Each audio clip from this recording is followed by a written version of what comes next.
Hi hello welcome to our channel. మీరు చూస్తున్నారు 14 dimensions numerology. నేను మీ ఆస్ట్రో న్యూమరాలజిస్ట్ నివాస్ వాల్మీకి. ఈ వీడియోలో టాపిక్ ఏంటంటే, మనం డిస్కషన్ చేయబోయే టాపిక్ ఏంటంటే, విధిరాతను మనకు అనుకూలంగా మార్చుకోగలమా, ఇది సాధ్యమా? ఇది ఈ టాపిక్. ఎందుకు మనం దీని పట్ల అవేర్నెస్ ఉండాలి అంటే విధిరాతను మనకు అనుకూలంగా మనం ఎలా మార్చుకోగలము as per numerology, name correction or name change అనేది మనకు తెలియాలి. ఈ విషయం మనం ఎవరికి చెప్పినా ప్రతి ఒక్కరూ అనే మాట ఏంటంటే, విధిరాత లేదా బ్రహ్మ రాసిన రాత అది మార్చుకోవడానికి మనమెవరం? పోయిన జన్మ కర్మలు ఉంటాయి, అవి మీ పైన పనిచేస్తూ ఉంటాయి. మనం ఎంతటి వాళ్ళం, సామాన్య మానవులం, ఇలాంటి పదాలు మనం వింటూ ఉంటాం. ఇదంతా కూడా వారికి ఉన్నటువంటి అవగాహన లోపమనే చెప్పాలి. ఎక్కువగా ఆధ్యాత్మిక ఫీల్డ్లో ఉన్న వాళ్ళందరూ కూడా ఇలాగే మాట్లాడుతూ ఉంటారు.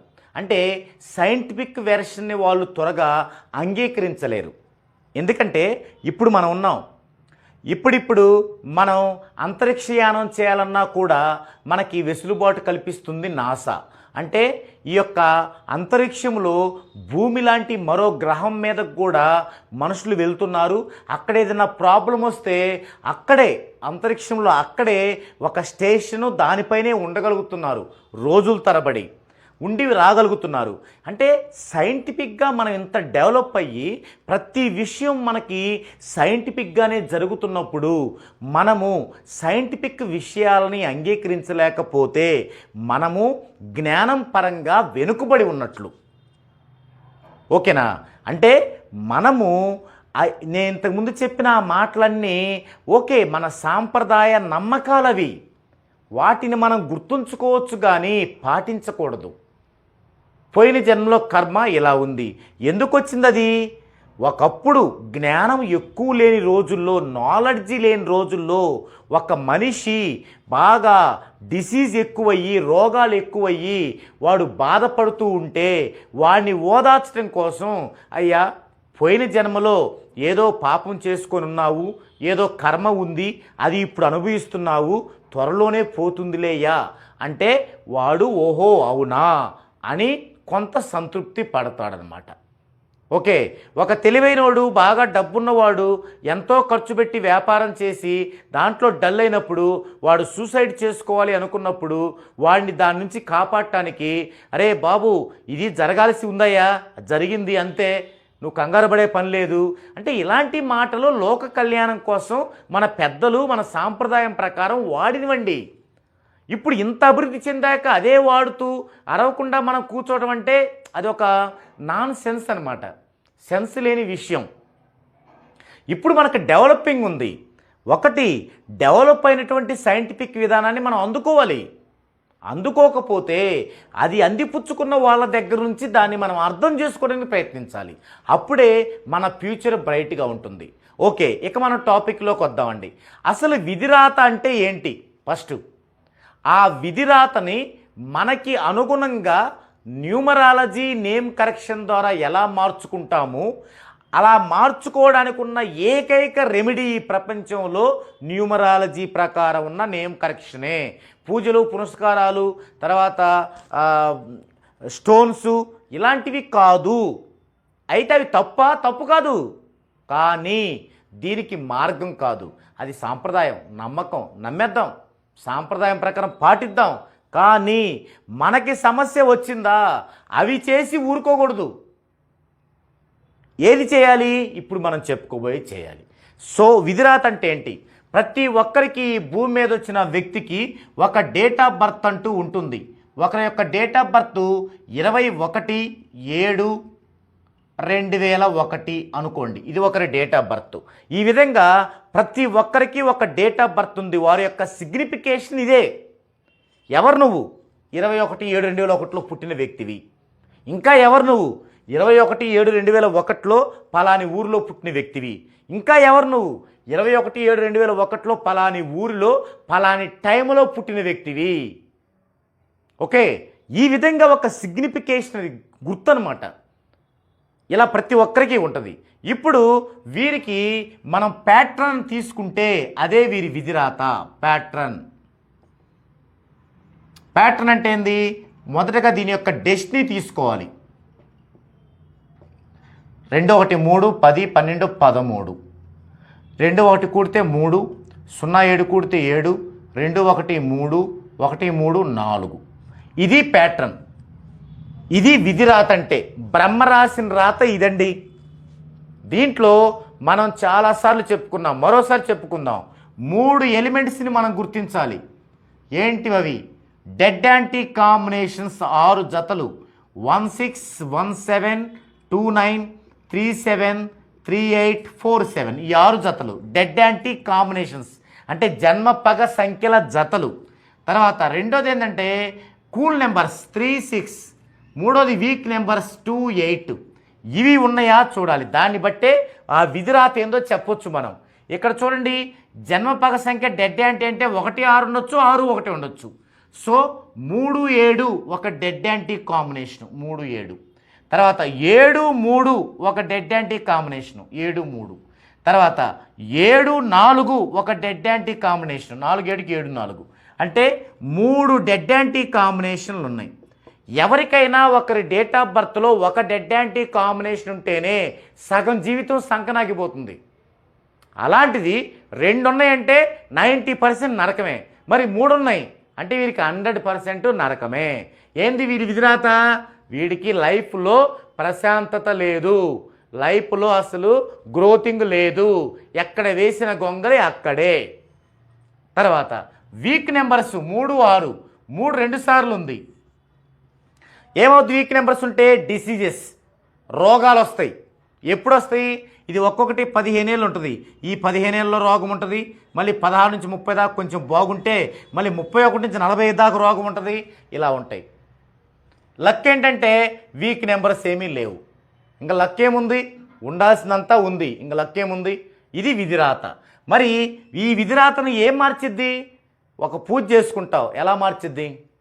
నీలాంటి వాళ్ళు కొన్ని కోట్ల మంది ఉంటారు.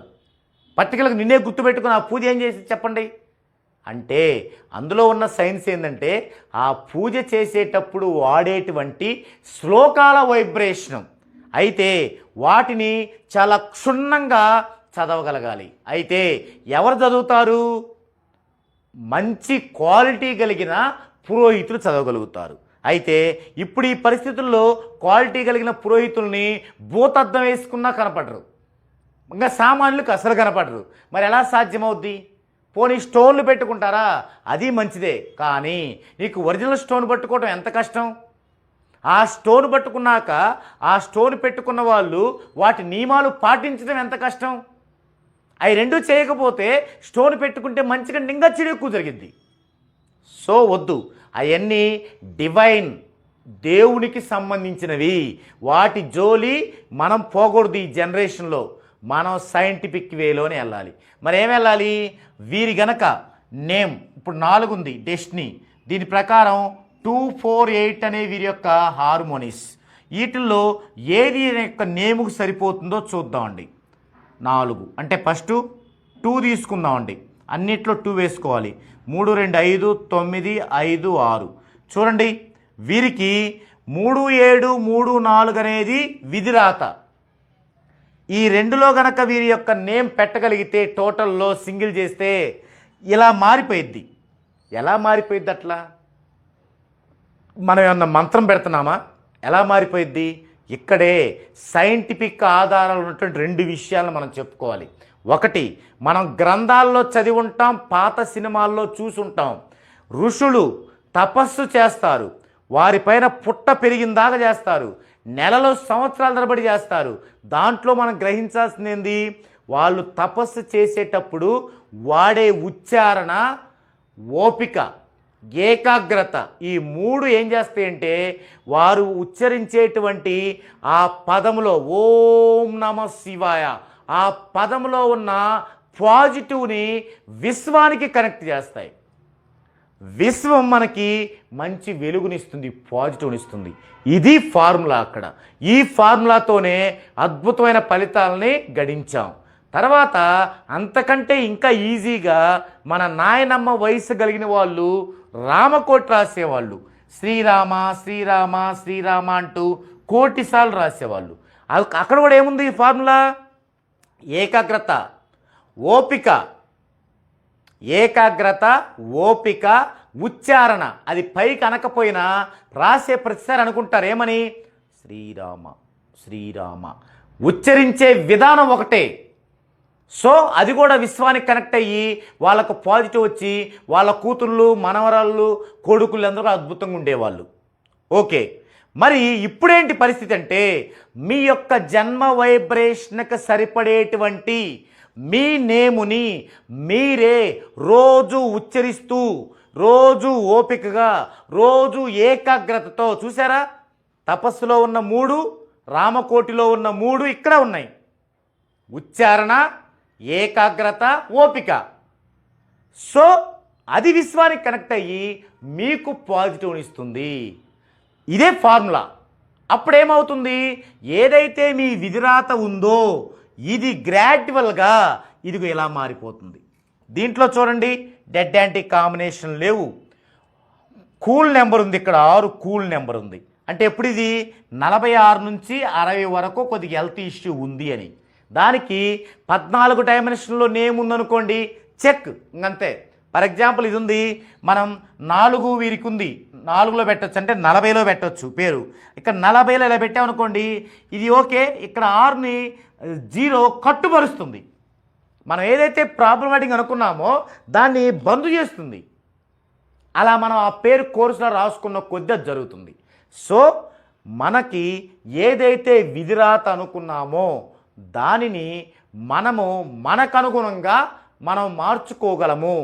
దేని ద్వారా? పూజలు చేయడం ద్వారా కాదు, స్టోన్స్ పెట్టుకోవడం ద్వారా కాదు, ఇంకేదో చేయడం ద్వారా కాదు. మీ వైబ్రేషన్లో ఉన్న 14 డైమెన్షన్లోని మీ నేముని మీరు ఏకాగ్రతగా ఒకే టైంకి మంచి పేషెన్సీతో మంచి ఉచ్చారణ చేస్తూ రాసుకోవడం ద్వారా. అయితే ఒకటి, మీరు ఎక్కడ పడితే అక్కడ నేమ్ కరెక్షన్లు చేయించుకొని, నేను నేమ్ కరెక్షన్ చేయించుకున్నాను, కొంతమంది తెలియక ఏం చేస్తున్నారు, సూర్యోదయం లోపే రాపించాలి. కానీ కొంతమంది ఏం చేస్తారు, అతి తెలివిపోయి ఉదయం ఒకసారి రాయండి, సాయంత్రం ఒకసారి రాయండి. ఉదయం చేసినప్పుడు మీకు మంచి గ్రోత్ వస్తుంది, గెయిన్ వస్తుంది, సాయంత్రం రాత్రి మొత్తం లాక్కెళ్ళిద్ది. ఎందుకంటే సన్సెట్ అది అస్తమిస్తున్నాడు. ఆ యొక్క విచక్షణ జ్ఞానం లేని వాళ్ళు కూడా చాలామంది మీకు అలాంటి సలహాలు ఇస్తున్నారు. పోనీ వాళ్ళు సలహా ఇచ్చారు కరెక్ట్గా, మీరు రాస్తున్నారా? మీరేం చేస్తున్నారు? 50 సార్లు రాయాల్సిన దాన్ని 10 నిమిషాలు గీక్ అవతలు పెడుతున్నారు. అంటే మొక్కుబడి, ఓహో సార్ రాయమన్నారు, నేను రాశాను, ఓకే, ఇంకేంది నాకేం కాలేదు, ఏమవుద్ది? సిస్టమ్ ప్రకారం రాయాలి. ఏ సిస్టమ్ అది? మీరు ఎన్నిసార్లు అయితే రాస్తారో, అంటే డైలీ ఒక 50 సార్లు రాశారు, లేదా ఒక 60 సార్లు రాశారు, అది ఒక్కొక్కరికి ఒక్కో విధంగా ఉంటుంది. మరి ఎన్ని నిమిషాలు మెయింటైన్ చేయాలి? ఇది అందరికీ తెలియదు, ఎందుకంటే ఇది ఒక డైమెన్షన్.